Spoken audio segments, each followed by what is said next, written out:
Muito bem, queridos, no vídeo de hoje vamos falar acerca do Jesus histórico ou Cristo da fé. Esse é um tema bastante debatido nas academias, nas universidades, na faculdade. E por que existe essa diferenciação entre o Jesus histórico e o Cristo da fé? Por que é tão relevante saber essa diferença? Porque o nível acadêmico faz essa diferença. São ou não a mesma pessoa? Aquele Jesus que a gente cultua nas nossas igrejas é realmente o mesmo Jesus histórico? Fique conosco no vídeo de hoje e a gente vai descobrir sobre isso e muito mais. Mas antes eu ia pedir para você se inscrever no canal, ativar o sininho com as notificações e ao final da aula eu queria ouvir de você o que você achou. Deixe o seu comentário, é bastante importante para a gente também. Amém? Então, Jesus histórico ou o Cristo da fé. Qual é a diferença? As evidências não produzem a minha fé, mas as evidências indicam que eu estou no rumo certo. Então, é uma frase que o doutor Rodrigo Silva usa e que eu compartilho aqui. As evidências não produzem a minha fé, mas me indicam realmente que eu estou no nível certo. E a gente vai ver na aula de hoje algumas críticas que nós cristãos nós recebemos. Vocês cristãos acreditam na Bíblia por causa de Jesus, mas acreditam em Jesus por causa da Bíblia. Parece que é um argumento vicioso, né? Parece que é um argumento em círculo. Então, afinal, onde estaria essa lógica? Parece que no primeiro momento faz até sentido, não é verdade? Bom, então como ter certeza que a Bíblia, ela é a palavra de Deus, o qual valida o Cristo da fé? Como eu vou ter certeza que as sagradas escrituras são realmente a palavra de Deus? E se são palavra de Deus, vão validar, obviamente, o Cristo da fé. Bom, eu botei aqui um exemplo de um guarda com a mão assim, fazendo um sinal de trânsito, né? Parando determinado veículo. Quando a gente está no trânsito, dirigindo os nossos automóveis ou na condução e vê um guarda controlando o trânsito, o motorista ele vai parar, obviamente, porque ele vê naquele guarda uma autoridade. Ou seja, ele tem um uniforme, ele tem, nesse caso aqui, um distintivo na farda, ele está imbuído de uma autoridade. E a palavra de Deus possui essa autoridade interna, essa autoatestação. O guarda, ele necessariamente ele precisa dizer que é o guarda. Como ele diz isso? Por meio dos seus gestos, por meio da sua palavra, parado, polícia. O policial vai dizer que ele é um policial encarregado de uma autoridade por causa do seu distintivo. Isso é chamado de autoatestação interna. Ele mesmo mostra que ele tem uma autoridade. E a palavra de Deus também se revela dessa maneira. Nós temos na palavra de Deus vários versículos atestando que a Bíblia é a palavra de Deus. Então, isso é chamado de autoatestação interna. O próprio livro, a própria Bíblia, atesta que ela se define como a palavra de Deus. E isso é necessário, assim como é no exemplo do guarda, do policial que está no trânsito, controlando o trânsito. Ele tem o distintivo, ele tem a farda, ele tem o gesto, ele tem o vocabulário que atesta que ele tem uma autoridade. Bom, mas a autoridade ela precisa ser declarada. A gente vai ver ao longo dessa jornada aqui, dessa aula, que existe a autoatestação externa, uma atestação externa que comprova que a Bíblia ela é a palavra de Deus. E se você quer saber como a Bíblia foi formada, no meu canal aqui também tem um vídeo falando acerca da formação do cânon bíblico. Mas isso é um detalhe para outra aula. É claro que os assuntos eles vão se tocar, obviamente. A autoridade, enfim, ela precisa ser declarada. Da mesma maneira, a Bíblia também se autodeclara como palavra de Deus. No caso do policial, porém, existe um agente público também superior a esse policial que dá a ele a credencial, concede a ele a credencial de ser um policial.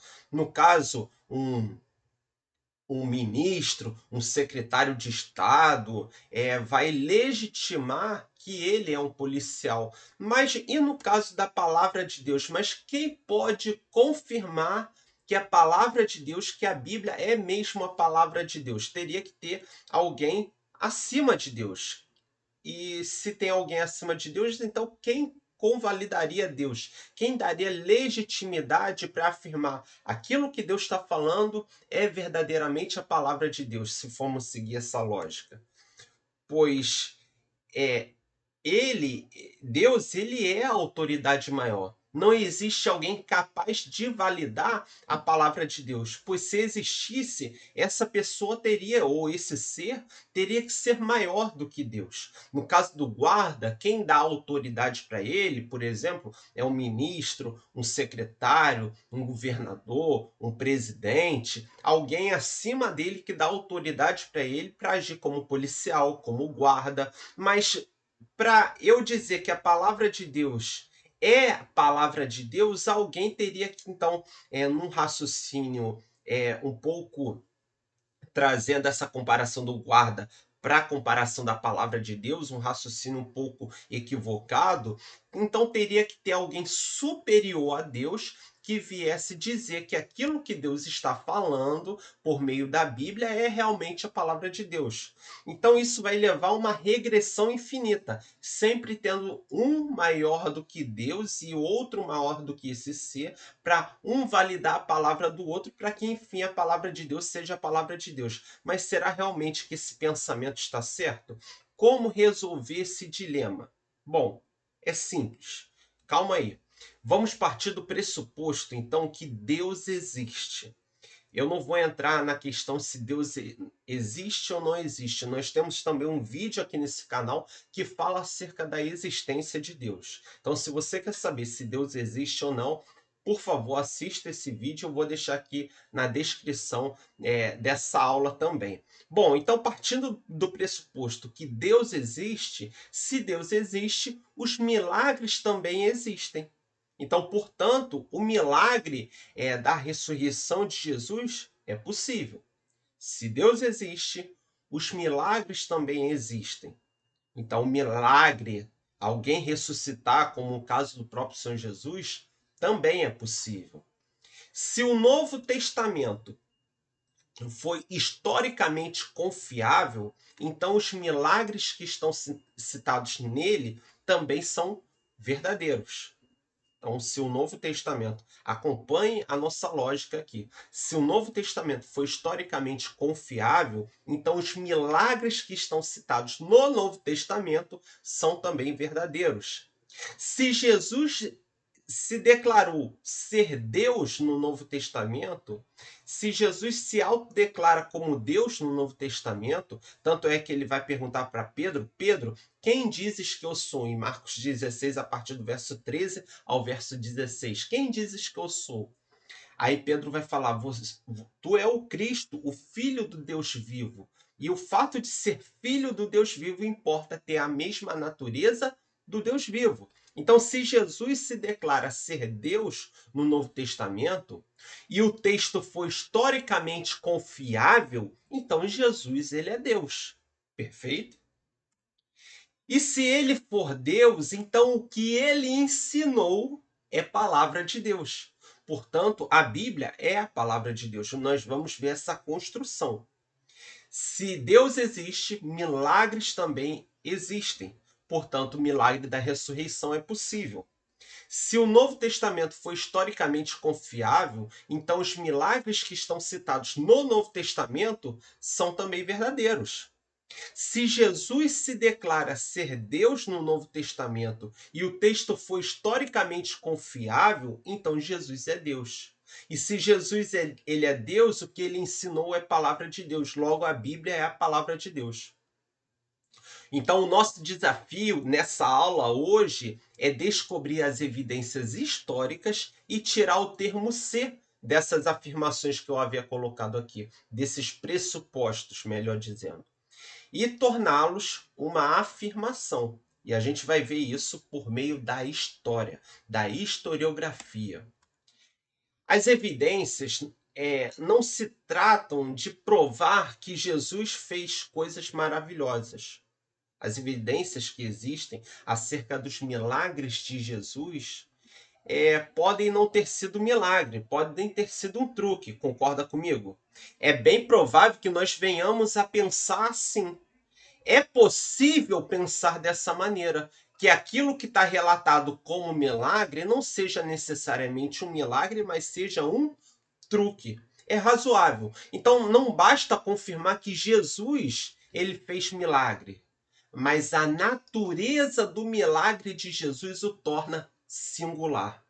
Não é qualquer milagre que atesta a divindade dele, mas a natureza do milagre que ele apresenta o torna único. Tem gente que não aceita a divindade de Cristo. E aqui a gente tem uma pintura retratando Cristo ressuscitando Lázaro. Aqui nós temos mais pinturas e aí Lázaro envolto em panos, saindo do túmulo e Jesus o ressuscitando. Tem gente que não aceita a divindade de Cristo, mas as narrativas mostram milagres singulares. E como provar que essas narrativas são reais? Fica a pergunta. Mas Jesus, ele faz outro milagre que atesta também o fato dele ser Deus. O fato dele perdoar pecados de outras pessoas contra outras pessoas. Por exemplo, fulano pecou, fulano ofendeu a Beltrano, Joãozinho ofendeu a Maria. Joãozinho era perdoado. Joãozinho era perdoado. Eu só poderia perdoar os pecados que são cometidos contra mim. Se alguém me ofendeu, eu poderia perdoar essa pessoa. E não pecados cometidos de um terceiro contra outra pessoa. Só quem poderia fazer isso era um Deus.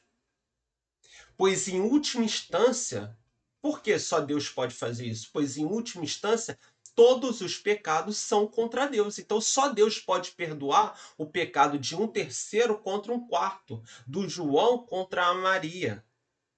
Eu só poderia perdoar os pecados cometidos contra mim. Mas se em última instância pecado é ofender a Deus, pecado é transgredir a lei de Deus, ainda que seja cometido por exemplo, no nosso caso aqui do João contra a Maria, e para o João ter perdão, somente Deus pode fazer isso. Então, o fato de Jesus perdoar pecados também o torna singular, afirma a sua divindade. Ninguém no Antigo Testamento poderia perdoar pecados cometidos contra outras pessoas. Não havia essa possibilidade. Tanto é que quando Jesus fala isso para algumas pessoas, das quais ele cura, vai e não peques mais, os teus pecados estão perdoados. Para o fariseu da época, que era aquele versado na lei de Moisés, no Pentateuco, nos escritos dos profetas, na Bíblia hebraica, para o fariseu que tinha a lei decorada de cabeça, isso era um absurdo, porque como algum ser humano poderia perdoar, melhor dizendo, o pecado cometido de um terceiro ser humano contra um quarto ser humano? Não havia essa possibilidade. Por isso que para o fariseu era um absurdo tremendo. Só Jesus cura os enfermos e perdoa os pecados. Por isso, esse relato já o torna divino, já o torna como Deus. O que Jesus declarou sobre si mesmo é muito importante, dele ser o Filho de Deus. Está lá em Marcos 16, do verso 13 ao verso 16. Dele ser o próprio Filho de Deus. E se ele é Filho de Deus, ele tem a natureza de Deus. Ele também é Deus. C.S. Lewis, ele vai falar o seguinte, ele vai popularizar o argumento de John Duncan, que vai dizer assim, ou Jesus ele era um mentiroso, ou um lunático, ou ele era o Senhor. Quem fala isso é John Duncan, mas o C.S. Lewis vai dar voz ao John Duncan ao citá-lo em suas obras. Ou Jesus ele era um mentiroso, ou ele era um lunático, ou ele era o Senhor. Se Jesus alega, então, o fato dele ser Deus e de fato ele não é Deus, então ou ele é lunático ou ele é mentiroso, concorda comigo? Se ele está dizendo que é Deus, mas ele não é, das duas hipóteses, uma. Ou ele é lunático, ou ele é mentiroso. Mas se Jesus não é Deus e nem é lunático, então ele é mentiroso. Concorda? Se ele não é Deus e nem é maluco, nem é lunático, então ele é mentiroso. Se ele for lunático, logo ele não é mentiroso, mas também ele não é Deus, ok? Então, se Jesus ele for louco, ele não é mentiroso, mas ele também não é Deus. Mas se ele não for louco e nem mentiroso, logo ele só pode ser Deus. E eu acho que vale a credibilidade da dúvida. Então, se ele não é lunático e nem mentiroso, então ele só pode ser Deus. Pergunto para você então, querido amigo, amiga que está assistindo esse vídeo. Um maluco ou um lunático poderia produzir aquilo que Jesus produziu, transformar vidas? Haveria essa possibilidade? De um maluco ou um lunático transformar as vidas das pessoas do primeiro século? Logo, tudo me indica que ele realmente ele era Deus. Porque um maluco ou um lunático não poderia fazer os feitos que ele fez, relatados na Bíblia e relatados em fontes externas à Bíblia, que a gente vai ver também nessa aula. Bertrand Russell, esse que está na foto, ele é um dos defensores, um dos grandes defensores do ateísmo. E ele fala assim: historicamente, a existência de Jesus é duvidosa. Se ele realmente existiu, não sabemos quase nada sobre ele. Portanto, não me preocupo com o aspecto histórico. Isso é uma fala do Bertrand Russell. Historicamente, a existência de Jesus é duvidosa. Se ele realmente existiu, não sabemos quase nada sobre ele. Portanto, não me preocupo com o aspecto histórico. Isso é afirmado pelo Bertrand Russell. Bertrand Russell, ele também é um filósofo. Ele é estudado nas universidades públicas, privadas, e esse argumento é popular. Esse argumento é debatido em sala de aula. Pitágoras, olha o que Bertrand Russell fala sobre Pitágoras. Foi, intelectualmente falando, um dos homens mais importantes da história.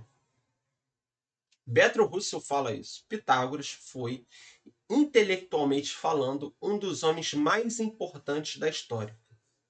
E quem é Pitágoras? Eu coloquei a foto aqui do Teorema de Pitágoras, que a soma do quadrado dos catetos num triângulo retângulo é igual ao quadrado da hipotenusa. Calma, não vou dar aula de matemática aqui, tá bom? Mas Russell dizia que devemos aplaudir Pitágoras e não Jesus, que mudou o Ocidente, que dividiu a humanidade antes e depois. Agora fica a pergunta: dê-me uma prova da existência de Pitágoras. Afinal, nem o teorema que leva o seu nome, que é esse que está na foto, dá para dizer que foi inventado por ele. Sabe por quê? Porque 1000 anos antes de Pitágoras existir ou não, os gregos, os egípcios já usavam o teorema de Pitágoras antes dos gregos. Então a gente não consegue afirmar historicamente a existência de Pitágoras. E se dá para datar a existência dele, se ele existiu ou não 1000 anos antes da existência de Pitágoras e do uso do teorema de Pitágoras pelos gregos, os egípcios já usavam o teorema que leva ao nome de Pitágoras. Então eu tenho muito mais argumentos sólidos acerca de Jesus do que de Pitágoras. Será que Bertrand Russell estava certo? Então a gente vai ver agora nessa parte da aula provas históricas, não estou falando nem provas bíblicas, mas provas históricas da existência de Jesus. A existência de Jesus é amplamente aceita por historiadores, seculares ou religiosos. Não há que se debater que Jesus realmente existiu, mesmo por aqueles que não acreditam na sua divindade. fontes externas do Evangelho vão retratar acerca um pouco detalhes da vida de Jesus. Por exemplo, Tácito, ele é um historiador e senador romano que ele vive de 55 depois de Cristo a 120 depois de Cristo. Ele vai mencionar em seus anais, no capítulo 15, no verso 44, que Jesus foi executado sob Pôncio Pilatos durante o reinado de Tibério. Ou seja, um historiador romano que nem era cristão, era um senador também romano, vai falar que Jesus foi executado sob o governo de Pôncio Pilatos durante o reinado de Tibério.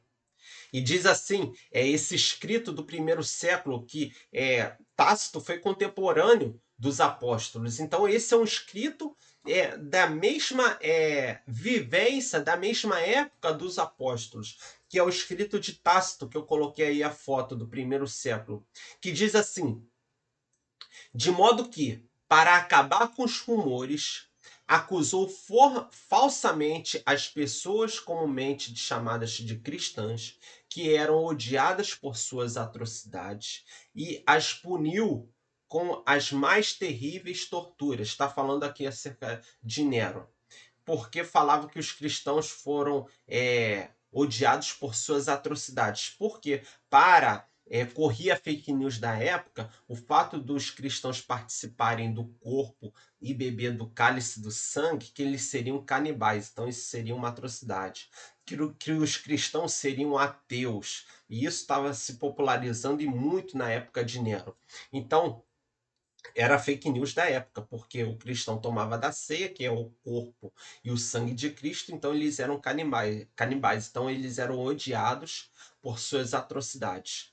Aí diz assim, Tácito, o documento de Tácito do primeiro século, e os puniu com as mais terríveis torturas, falando acerca dos cristãos. Cristos, o que deu origem ao nome cristão, Tácito está falando porque os cristãos foram condenados e agora ele vai falar acerca de Cristo. Cristos, o que deu origem ao nome cristão, ele foi condenado à extrema punição. Qual é a punição? A crucificação. Por isso que está entre conchites. Por Pôncio Pilatos, durante o reinado de Tibério. Mas reprimida por algum tempo, a superstição perniciosa irrompeu novamente, não apenas em toda a Judéia, onde o problema teve início, mas também na cidade de Roma. Então Tácito, ele é do Senado romano, ele está falando acerca de Nero, que acusou falsamente os cristãos do incêndio em Roma e que eles eram pessoas chamadas de cristãs e eram odiados por suas atrocidades. Qual era a atrocidade? Comer do pão e beber do sangue. Era fake news da época. E Nero os puniu com as mais terríveis torturas. Os cristãos amarrados no jardim de Nero para serem tochas vivas durante eventos noturnos no seu palácio. Cristo, e agora Tácito começa falando acerca de Cristo. Cristo, o que deu origem ao nome cristão, ele foi condenado à extrema punição, à crucificação, por Pôncio Pilatos durante o reinado de Tibério. Então ele situa na história quando houve a punição de Jesus por Pôncio Pilatos durante o reinado de Tibério.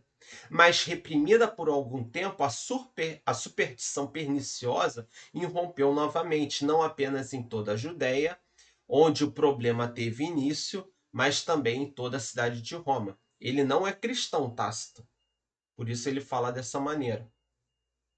Mas o relato histórico de Tácito mostra que existiu Jesus, que Jesus ele é de verdade, por mais que ele não fale bem. Eu não tenho, e a história não tem nenhum escrito para apresentar como prova de Pitágoras, mas eu tenho a história, a arqueologia para apresentar sobre Jesus.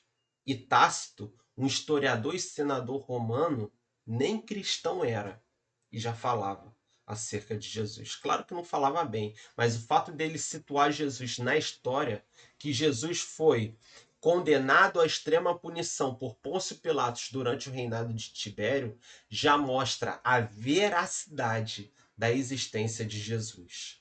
Outra fonte externa é Flávio Josefo, que vive do ano 37 depois de Cristo a 100 depois de Cristo. Ele é um historiador judeu, ele não é cristão, ou seja, ele não acreditava na divindade de Jesus. No seu livro Antiguidades Judaicas, ele faz duas referências a Jesus, destacando a sua crucificação e os seus seguidores. O testemunho de Flávio Josefo, judeu, e ele nunca foi cristão, que ele testemunha pessoalmente a destruição de Jerusalém no ano 70, olha o que ele diz sobre Jesus. Acerca deste tempo, lá viveu Jesus, um homem sábio, pois foi ele quem realizou obras surpreendentes. O próprio Flávio Josefo, historiador judeu, fala que Jesus viveu, foi um homem sábio e realizou obras surpreendentes. Alguém que não acreditava em Jesus, que não acreditava na sua divindade, falando que ele realizou obras surpreendentes. Ele conquistou muitos judeus e muitos gregos. Ele era o Messias. Pilatos o condenou à cruz. Ele apareceu-lhes durante o terceiro dia de sua volta à vida, pois os profetas de Deus tinham predito estas coisas e outras maravilhas sobre ele.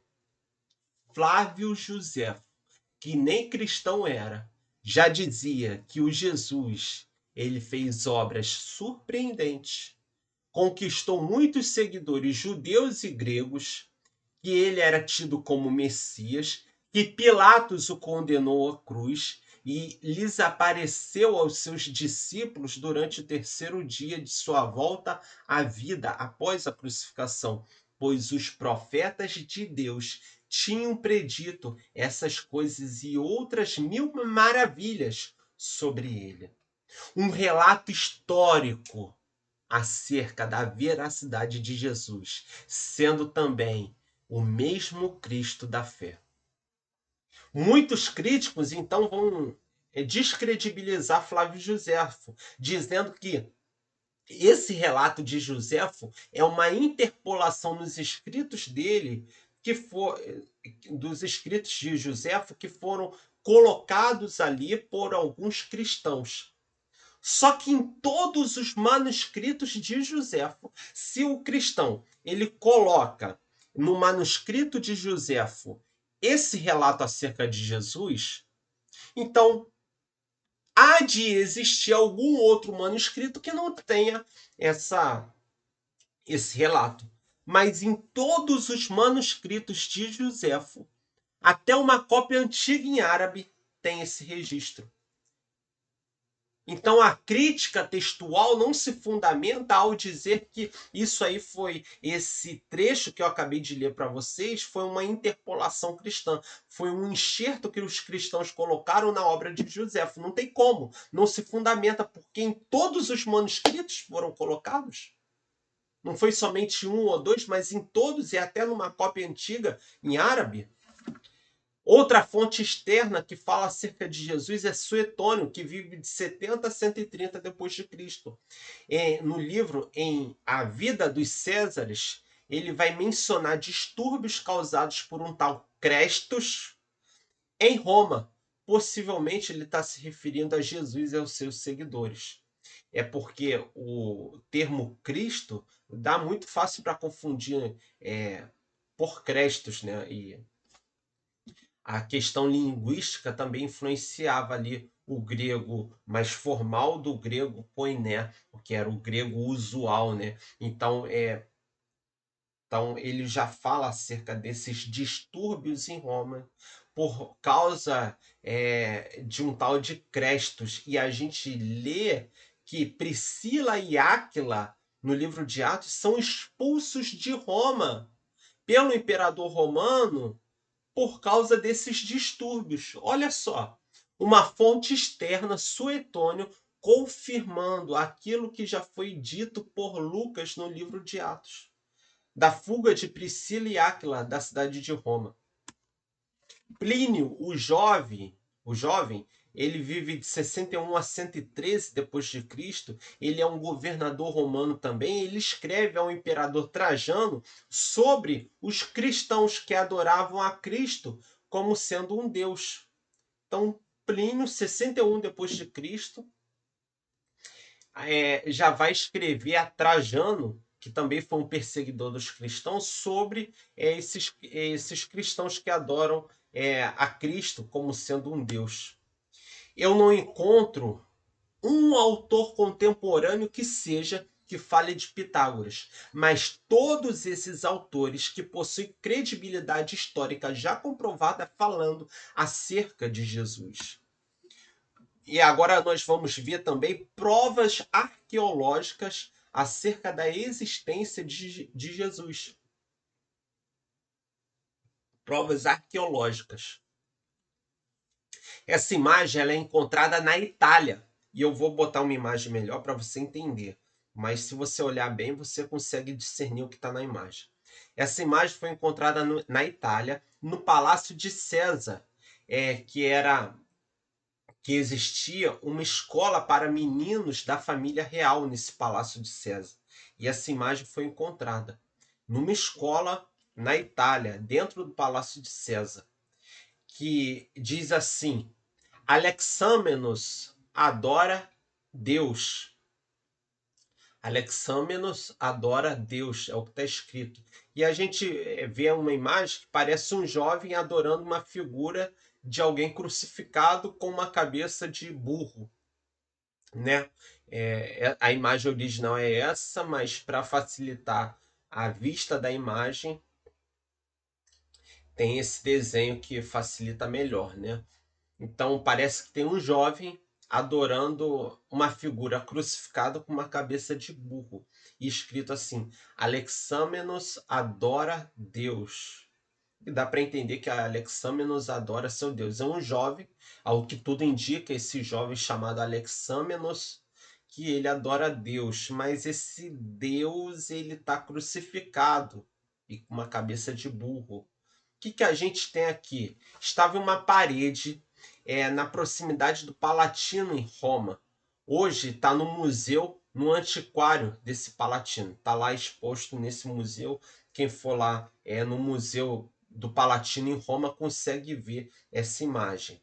É uma das primeiras representações gráficas acerca da crucificação de Jesus, porque se admitia desde a época dos apóstolos que Jesus ele era Deus, mas os cristãos ainda no primeiro século eram um grupo pequeno, quando comparados a todos os gregos e judeus que viviam ali no Oriente Médio.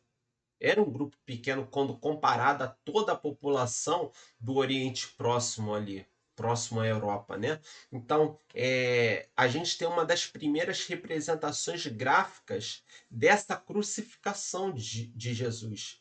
E parece ser, sim, uma pichação mesmo, né? Uma pichação no muro da escola. É normal as crianças hoje fazerem isso, rabiscar na carteira, e naquele tempo não era diferente. Até adulto faz isso, né? Nas universidades, nos bancos escolares, acadêmicos, né? É difícil datar essa pichação, mas estima-se que tenha sido por volta do ano 100 a 180 depois de Cristo. E falando, uma clara zoação, né, acerca desse Alexâmenos adorando seu Deus crucificado. Dizendo que esse Deus ele está morto e que ele tem uma cabeça de burro, né? Uma pichação fazendo uma sátira à crença desse jovem chamado Alexâmenos. Aparentemente indica que a pichação foi feita assim para satirizar um cristão chamado Alexâmenos. Então, mas isso indica, essa zoação ali do segundo século indica que no segundo século já estava muito bem consolidada a ideia de Jesus ser considerado Deus, ainda que seja uma pichação romana, ainda que seja uma pichação de jovens na escola em Roma, no Palácio de César. Ainda que seja uma sátira, uma zoação, mas já mostra que no segundo século já estava consolidada a ideia de Jesus ser Deus, ainda que seja, como eu disse, algo para satirizar, para debochar. Prova também que Jesus não morreu numa estaca, como dizem os críticos, mas ele morreu numa cruz. Em 1870, Visconti descobriu a inscrição Alexamenos Fidelis, ou seja, Alexamenos é fiel, em outra sala da Domus Gelatiana, que é essa escola. Mais gente caçoando, zoando, fazendo sátira, deboche, com a fé de Alexamenos, dizendo que Alexamenos era fiel. Se isso não mexe com você, eu não sei, mas comigo mexe muito. O autor Bart Ehrman, ele é um ateu, ele publica um livro sobre a existência de Jesus. Bart Ehrman, declaradamente ateu, publica um livro acerca da existência de Jesus. Beleza, professor, mas o Jesus histórico é o mesmo Cristo da fé? Dá para a gente falar isso? Que esse Jesus que existiu e que você já comprovou até aqui na aula é o mesmo Cristo da fé? O Cristo histórico, a gente não tem dúvida que ele era um judeu da Palestina do primeiro século. Esse Jesus da fé, muitos dos críticos vão dizer que é uma invenção das primeiras comunidades cristãs e dos discípulos. E é esse o argumento que se populariza hoje na academia, nas faculdades, nas universidades. Ninguém nega a existência histórica de Cristo. E até aqui eu já provei a existência histórica dele, mas a crítica histórica e textual vai falar que esse Jesus da fé é uma invenção das comunidades cristãs, dos primeiros discípulos. Mas deixa eu só fazer uma observação para você. Tá vendo isso aqui? Esse é Tiradentes. E se você olhar, com quem se parece Tiradentes? Não se parece com Jesus? Assim, cabelo longo, ainda que tenha forca no pescoço, mas a veste branca, barbudo. Não parece muito claro aqueles retratos de Jesus que era comum a gente ver, que a gente vê até em pinturas europeias? Isso é uma maneira de tornar Tiradentes, a história de Tiradentes, como sendo alguém mais simpático, trazendo a imagem dele, associando a uma imagem que já era conhecida no imaginário popular aqui no Brasil, colônia, no Brasil da época, a, a imagem de Jesus. Ou seja, é uma maquiagem feita em Tiradentes. Não uma maquiagem literal, mas uma maquiagem histórica, para tornar a história de Tiradentes mais palatável, pelo fato dele visualmente se parecer com Jesus. Muitos céticos afirmam que Jesus seria justamente essa maquiagem, essa invenção dos apóstolos. Entre eles está John Dominic Crossan.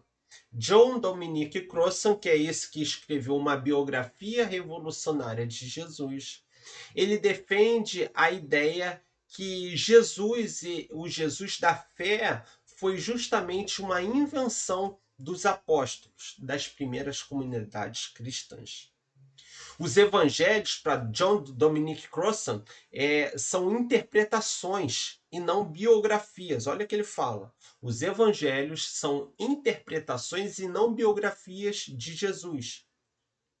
Os evangelhos canônicos são coletâneas planejadas para fins doutrinários e de propaganda para atrair fiéis. Assim sendo, é difícil extrair deles um perfil histórico de Jesus.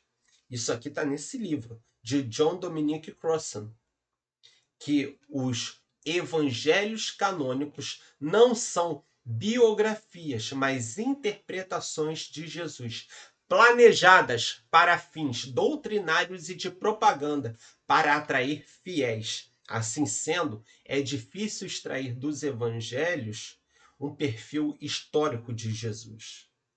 Isso é o que é debatido nas grandes universidades públicas e privadas do país. Essa acusação ela é passada nas universidades, que os evangelhos seriam coletâneas com a finalidade de doutrinar e de propagar a ideia desse Jesus da fé. H.G. Wells, ele é um ateu. Ele dizia o seguinte, H.G. Wells: todos os 4 evangelhos, todos os 4 escritores dos evangelhos estão de acordo no que diz respeito a fornecer um quadro da personalidade bem definida, obrigando-nos a dizer que realmente este homem existiu, falando acerca de Jesus. Eles transmitem a convicção da realidade. Os escritores dos evangelhos transmitem a convicção da realidade. H.G. Wells, ele é um ateu e ele está falando que os 4 escritores dos evangelhos estão de acordo no que diz respeito a fornecer um quadro da personalidade bem definida de Jesus. E obrigando-nos a dizer que realmente Jesus existiu. Eles, os evangelistas, transmitem a convicção da realidade.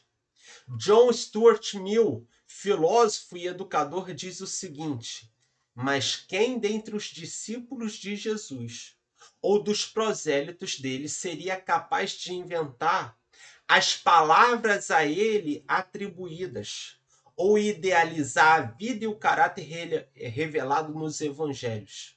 Ninguém. John Stuart Mill vai falar: quem seria tão bom entre os discípulos ou das primeiras comunidades cristãs de inventar uma história tão boa de Jesus, atribuir palavras a eles ou ideias a ele? Quem seria tão magnífico, com uma mente tão brilhante, de inventar esse Jesus? E John Stuart Mill conclui: ninguém. Ninguém seria tão brilhante a esse ponto. E eu digo o seguinte: os judeus jamais produziriam alguém como Jesus, porque era inconcebível na mentalidade judaica alguém ser filho de Deus. Era inconcebível essa ideia. Então, não seria uma obra dos judeus. Se alguém conseguir me provar historicamente que alguém produziu a Jesus, me fale quem é, porque eu vou adorar essa pessoa. Pois só alguém maior que Jesus poderia criá-lo. Não é verdade? Jesus, ele é bom demais para ser fruto da imaginação humana. Porque se alguém consegue imaginar Jesus e reproduzi-lo, e de fato ele não existiu da maneira que existiu, então eu tenho que adorar essa pessoa que o descreveu dessa maneira, que o projetou dessa maneira. Ele é bom demais, Jesus, para ser fruto do judaísmo da época. Porque, segundo o relato histórico e bíblico, e o relato histórico de Lucas, que também é um historiador, médico, historiador, e alguns vão dizer que ele é até advogado por causa da escrita do livro de Atos. Então, Jesus ele é bom demais para ser fruto do judaísmo da época. E segundo toda a história, segundo os evangelhos, segundo o relato de Lucas, que é um historiador, era inconcebível no imaginário judaico alguém ser filho de Deus. Jesus ser o Messias. Nem mesmo o apóstolo Paulo poderia ter produzido Jesus. Eu posso provar que os evangelhos não eram marketing ou propaganda. Os evangelhos não eram histórias palatáveis. Não eram histórias para viralizar. E olha a diferença dos mitos da época para os evangelhos. As lendas clássicas antigas, quando transformadas em literatura, são todas bem elaboradas, sem exceção bem elaboradas, exageradas, embelezadas, especialmente quando é uma biografia mitológica. Já os evangelhos, a falta aos evangelhos esses elementos artísticos de embelezamento, de exagero que tinha nos mitos gregos, por exemplo. A maior parte da vida de Jesus, a infância e a adolescência, não é descoberta por seus relatos. Isso seria algo inadmissível para um conto biográfico em termos imaginativos. Por exemplo, se você for ler os evangelhos e ler depois o conto da vida de Hércules, de Perseu, vai ver que o estilo literário, as características literárias de conto, de história, são totalmente diferentes. O evangelho não se enquadra no mito da época no qual ele está inserido. Olha só, no conto de Hércules, de Perseu, nós temos exageros, nós temos embelezamento, nós temos feitos heróicos, nós temos uma redação embelezada, exagerada. Quando nós vamos para o Evangelho, esse que se declara Rei dos Reis, ele morre no terceiro dia. Há de se falar também que ele ressuscita, perdão, ele morre e ressuscita no terceiro dia. Quando a gente vai para os mitos, por exemplo, Hércules, que vai ao Hades, ao inferno, ele luta com demônios, luta com bestas feras, há um heroísmo por trás. E quando falamos da ressurreição de Jesus, não há esse heroísmo todo. Nos mitos, há diálogo nos mitos diferentes dos evangelhos. A redação do evangelho ela é desajeitada quando comparado, por exemplo, aos diálogos de Platão. Na mitologia, fala-se de pessoas realmente que voltaram do mundo dos mortos, a catábase e a anábase. A catábase é a descida ao mundo dos mortos e a anábase é a ressurreição do mundo dos mortos, ou a subida de volta à terra. Só que muitos desses mitos, quando falam que Hércules vai ao Hades, Perseu desce ao inferno, mas há uma luta heróica dessas figuras indo ao inferno, indo ao Hades, lutando com demônios, com dragões, enfrentando adversidades, e por um ato de puro heroísmo, quase que não conseguem, eles conseguem retornar à Terra. Já quando se fala nos evangelhos da ressurreição de Jesus, só fala que ele ressuscitou no terceiro dia.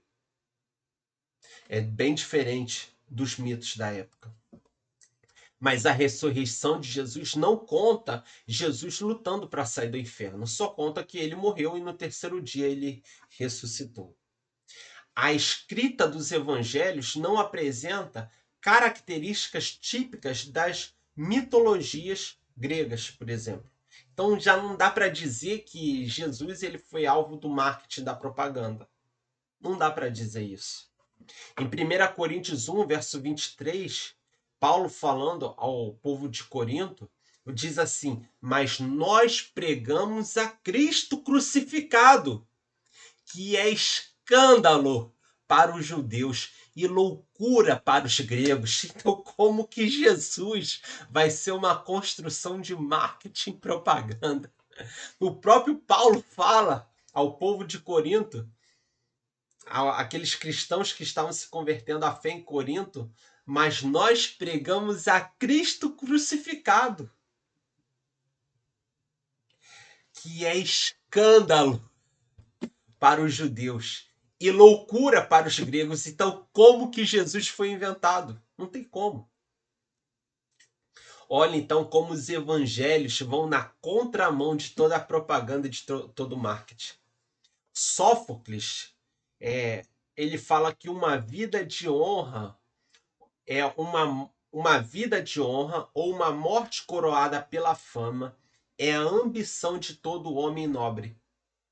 Esse é o ideário, o pensamento da época. Sófocles, uma vida de honra ou uma morte coroada pela fama é a ambição de todo homem nobre. Aí a gente vai para o Evangelho. Esse era o pensamento da época. Então, se Jesus foi realmente construído por meio da propaganda e do marketing da época, ele tinha que se encaixar nisso aqui. Mas olha que os evangelhos relatam acerca de Jesus. Ele foi crucificado, ele sofreu, ele padeceu, ele levou chicotadas, ele foi açoitado, ele foi moído e padeceu numa cruz. Jesus morreu com fama, com honra, com glória.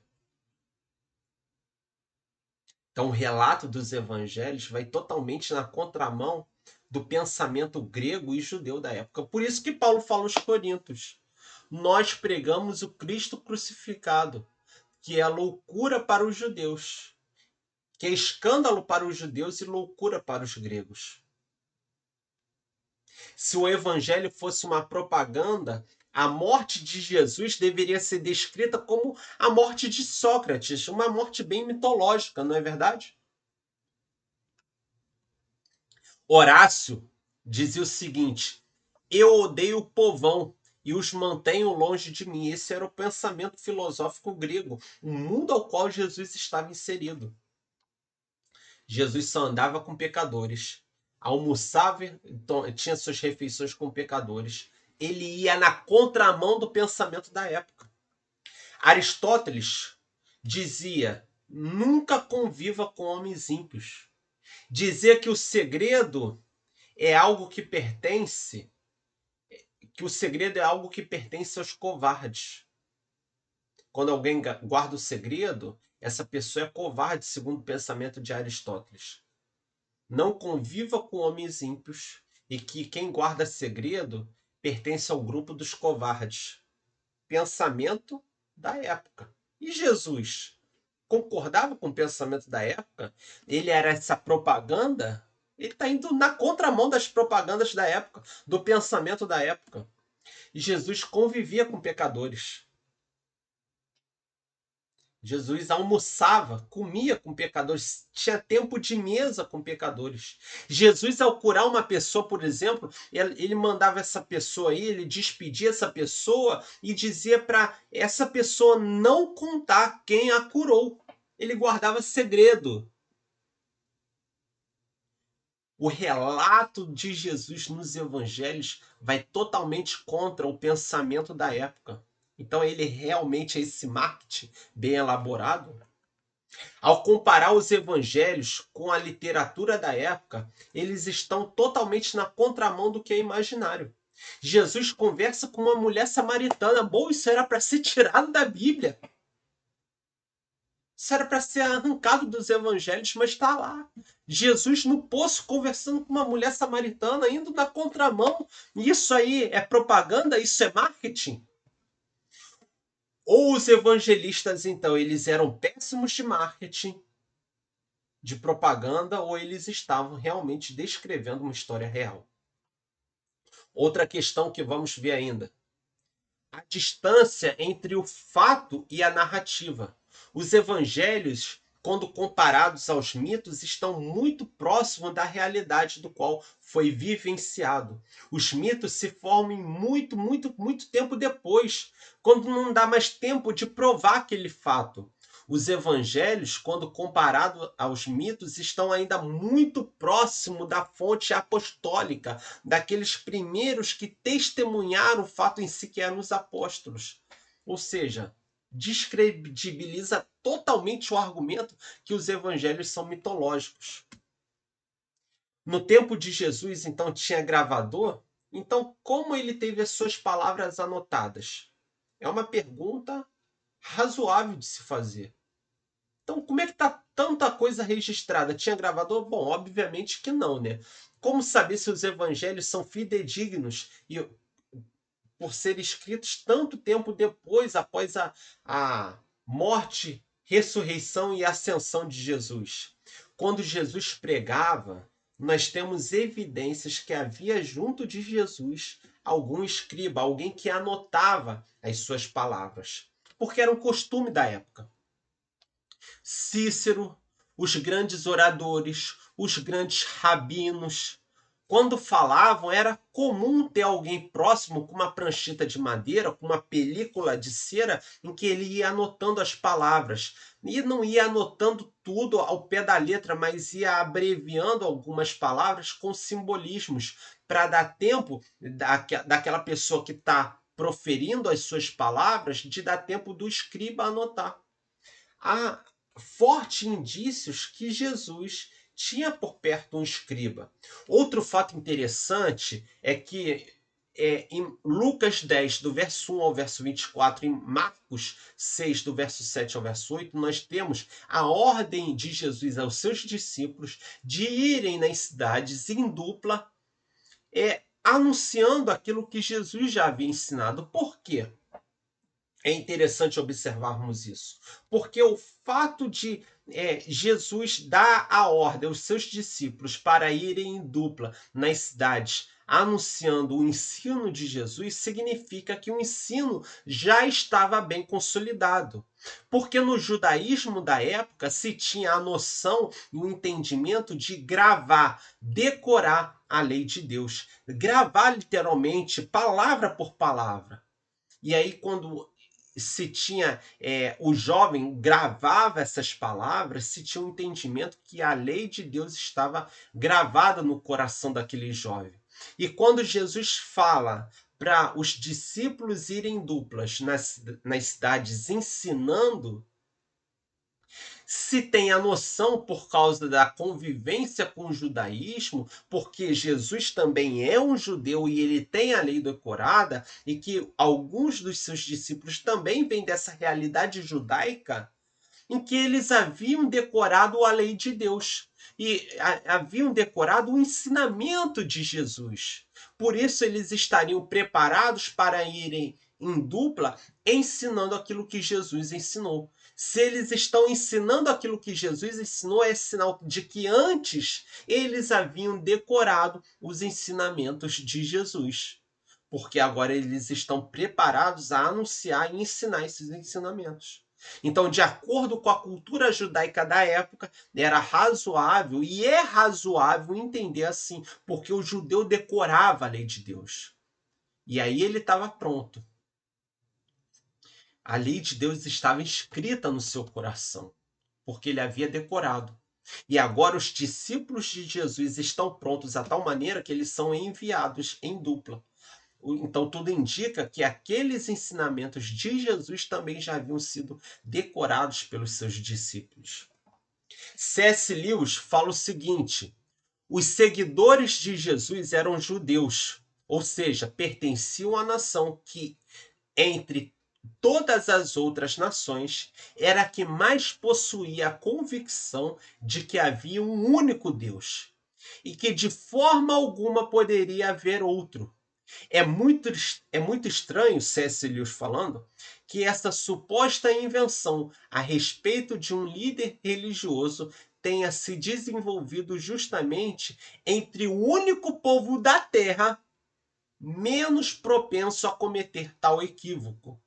Pelo contrário, ficamos com a impressão de que nenhum de seus seguidores mais próximos, ou mesmo os escritores do Novo Testamento, aceitaram facilmente a doutrina de um Messias divino que ressuscitou. Essa propaganda, esse marketing da divinização de Jesus, que supostamente foi criado, não viria dos judeus, porque os judeus acreditavam no único Deus, e rejeitava essa ideia de que Deus poderia ter um filho. E eu vou ler de novo. Os seguidores de Jesus, eles eram judeus, ou seja, pertencia à nação, que entre todas as outras era a que mais possuía a convicção que havia um único Deus e que de forma alguma poderia haver outro. É muito estranho que essa suposta invenção a respeito de um líder religioso tenha se desenvolvido justamente entre o único povo da Terra menos propenso a cometer tal equívoco. Pelo contrário, ficamos com a impressão que de nenhum de seus seguidores mais próximos, ou mesmo dos escritores do Novo Testamento, aceitaram facilmente a doutrina de um Messias divino que ressuscitou. Então, não dá para engolir essa história que Jesus foi uma construção de marketing. Porque não se encaixava no imaginário judaico, não se encaixava no imaginário grego da época, a ponto de Paulo falar que a mensagem do Jesus crucificado é loucura, tanto para o judeu como para o grego. Comprovações arqueológicas. Nós temos a pedra de Cesareia Marítima com a inscrição de Pôncio Pilatos. Professor, o que isso é importante, essa pedra? Bom, Pôncio Pilatos é contemporâneo a Jesus, né? É aquele que crucifica Jesus, né? Então, comprovação do tempo de Jesus. Caixão de pedra em que se colocavam ossos, onde se pode ler o nome José, filho de Caifás. Quem é Caifás? O sumo sacerdote do templo da época de Jesus. Há que se fazer uma observação que esse filho de Caifás não é o filho de Caifás mesmo, mas o próprio Caifás. É como citar o sobrenome na época. Então, é o próprio Caifás. Quando fala José, filho de Caifás, não está se referindo propriamente dito ao que tudo indica na historiografia, a ser um filho de Caifás, mas como sendo o próprio Caifás. Era o costume da época. Temos ainda o caixão encontrado com o nome da família de Simão, o Cirineu. Aquele que é testemunha ocular da paixão de Cristo, que carrega a cruz de Cristo, e que tá, eu não tenho a foto aqui para mostrar para você, mas no caixão dele está escrito Simão e Alexandros, filho de Simão Cirineu. E Simão Cirineu seria justamente esse que foi a testemunha ocular da paixão de Cristo. Em Mateus 27, verso 32, diz assim: quando saíam, encontraram um homem cirineu chamado Simão, a quem o constrangeram a levar a sua cruz.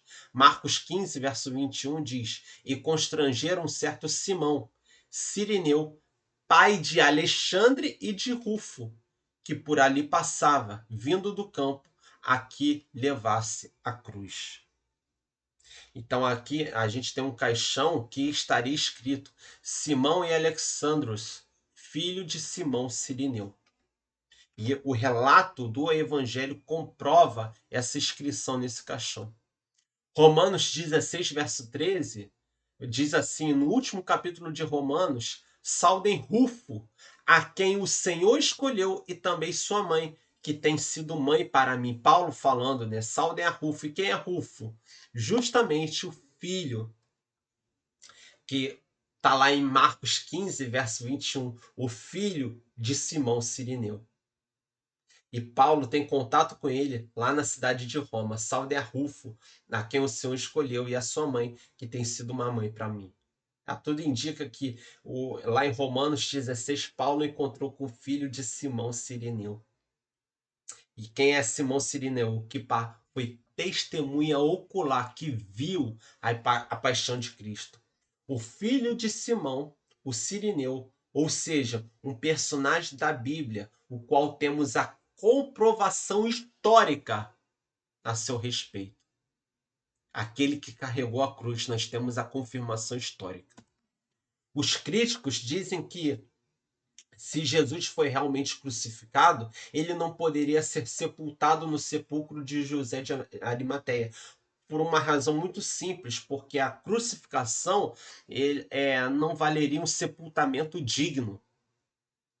Então, que Jesus não teria sido sepultado ali no sepulcro que havia de José de Arimateia, porque crucificação era algo indigno de alguém ser sepultado depois, e que a Bíblia seria uma mentira. Mas deixe-me mostrar outra descoberta por Givar Hamivitar em 1967, durante escavações em 1967, próximas a Jerusalém, em uma área chamada Givar Hamivitar. Arqueólogos encontraram um ossuário datado do primeiro século, pertencente a um homem identificado como Johann ben Hakkoi. Johann ben Hakkoi, conforme o nome escrito no próprio ossuário, no recipiente que estavam os ossos. Os ossuários eram caixas de pedras usadas para guardar os restos mortais após a decomposição do corpo. Isso era uma prática comum entre judeus da época. Depois que o corpo entrava em decomposição, guardava numa caixa os ossos daquela pessoa que ali morreu, né? Só até aí tudo bem. Só que aí vem a questão. O ossuário continha um esqueleto que apresentava evidências de alguém que foi crucificado. Um prego de ferro com cerca de 11 centímetros cravado no calcanhar direito do indivíduo. É esse prego aqui, ó, no calcanhar direito. Ou seja, alguém que foi crucificado porque há um prego no seu calcanhar direito foi depois sepultado. Tanto é que os seus ossos estão guardados num ossuário. Então a Bíblia não é mentirosa. Jesus foi crucificado e sim, foi sepultado ali no sepulcro que pertencia a José de Arimateia. A evidência histórica de Jesus. E como é que eu sei que esse Jesus é o mesmo Cristo da fé? Tácito fala acerca de Jesus. Flávio Joséfo vai falar da messianidade de Jesus. E outra coisa, durante a história do cristianismo, será que valeria pessoas morrerem aos montes como mártires por alguém que não era Deus?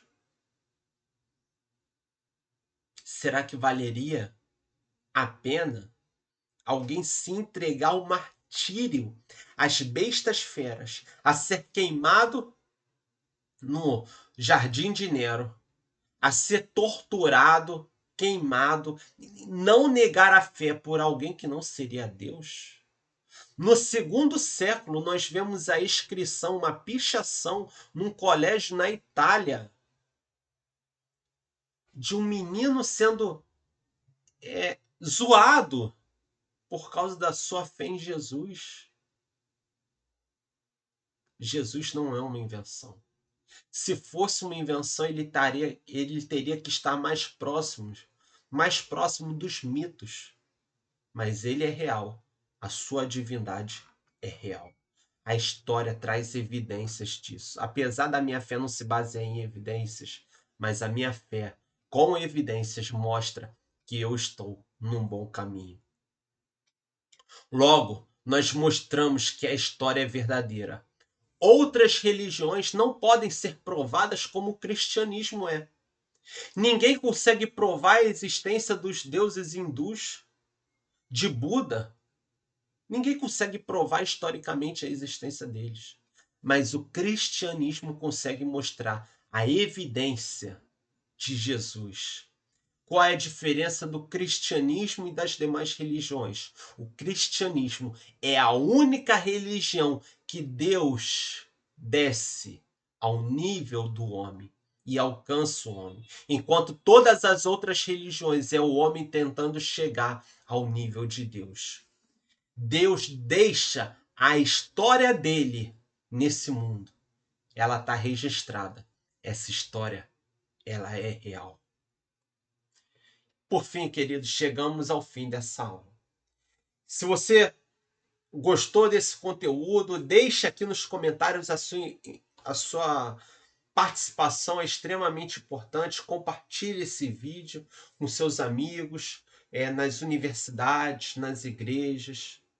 Eu creio que Deus ele deixou o rastro dele nessa história e que pode ser comprovado, testado. Ele não é uma construção filosófica como eram os mitos, nem tampouco uma divindade criada pelo judaísmo, mas ele é o homem que viveu entre nós, o judeu do primeiro século da Palestina, e ele também é Deus que andou entre nós. E nós comprovamos na aula de hoje que o Jesus histórico é sim o mesmo Cristo da fé. Até uma próxima, e eu conto com a sua participação.